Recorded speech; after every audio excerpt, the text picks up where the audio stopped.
Happy Saturday. Thanks for tuning in. It's been a while since I updated on my vintage watch collection. As you can see, it's crying out for 4 additional pieces. Trust me, I'm on it every single night, every single day. I'm hunting. And there's just not a lot out there. They're few and far between. Um, really vintage timepieces that are in good condition are, I don't know, is it just me or are they feeling like they're harder to find these days? Anyways, I digress. I just wanted to sort of give a quick overview of some recent additions to my vintage watch collection. So I'm not going to review some of the ones that I've already touched on before. I'm literally just going to highlight some of the new additions. So the first new addition is this Rodania from between 55 and 65, I'm guessing. It has a signed crown, signed back. It's a hand wind. But I bought this because of the pie pan dial and the magnifying lens over the date. And I bought this just because it's in like museum quality condition. I mean, this is just immaculate. Doesn't get a lot of wrist time. I'm basically just keeping this as a standby dress piece, for those rare, super rare occasions where I might get dressed up. When does that happen? Anyways, I am digressing again. So next up, we've got this 1968 Omega. This is the first Omega that I ever bought. So unfortunately, I don't think I could have chosen a more boring run-of-the-mill Omega. What I really want is an Omega Constellation from the 50s with a pie pan dial. That's the dream. So yeah, one day. So I basically just got this because it was from 1968 and because the price was so good. So it does keep excellent time. Service history unknown. Oh, I should add, this one keeps really good time too. Apparently it's serviced, but I'm not 100% trusting the service on that one. Next up, we've got this 1968 Cyma Navy Star. Now this one was when it was partnering with Synchron. So the the crown is signed with the Synchron logo, and the original integrated bracelet is also signed with the Synchron logo. This one gets a lot of airtime. Service history unknown, but keeps immaculate time. Very impressive. This one I just bought in April at the St. Lawrence Vintage Market that's held on Sundays in Toronto.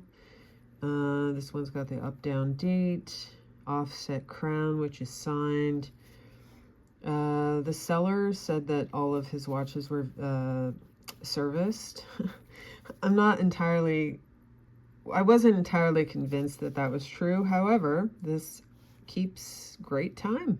Very reliable.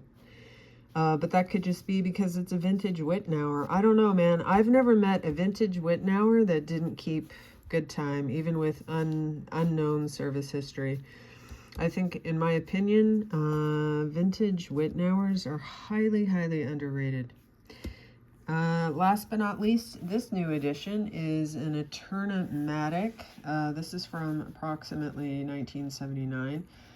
It does have a personal engraving in the back, like many of them did. This one was from Alcan, which was an aluminum company here in Canada. And this one's got signed crown with the 5 ball bearing and 5 ball bearing logo there. It's a Eterna-Matic 2002. The only thing that makes me wonder about this timepiece is the fact that under the hood, it's got a chronometer quality movement, adjusted 5 positions, heat and temperature. However, it doesn't say chronometer on the dial, and I have seen some of these that do say chronometer on the dial, so it makes me wonder if perhaps this dial was refinished and the chronometer was was wiped off, or whether it's just not officially chronometer quality, so it doesn't have that on the dial. If anybody out there knows, drop me a comment, let me know, because I'm dying to know. And of course I still got my Romer Sea Rock, and I've still got my 72 Bulova, and my very, very simple 1963 Bulova. I don't honestly know why I keep this one. I think I'm gonna probably, I just keep it because honestly it's kind of like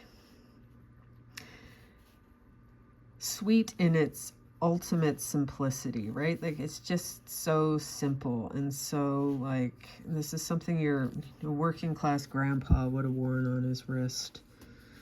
And I do like the arrowhead markers. Anyways, yeah, that's the latest. Right now I'm hunting for my the phase, or the place that I'm at in my watch collecting journey right now is as I'm looking for a complication.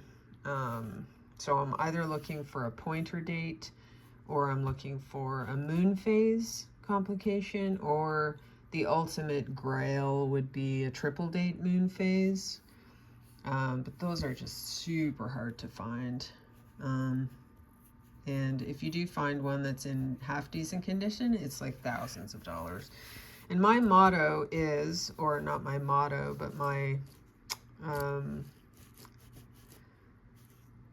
philosophy for watch collecting is just don't go over $1,000 on a single watch, because that way you can collect more, right? There's this, I'm not gonna lie, there's this timepiece that I was lusting after. It's a Baume & Mercier, and it's a two-tone, and it's got this slate dial and signed original bracelet, signed crown. It's gorgeous, but the seller's asking $2,000, and as much as I'm tempted, it's also, well, that could be 2 watches, like, know what I'm saying? Anyways, thanks for tuning in.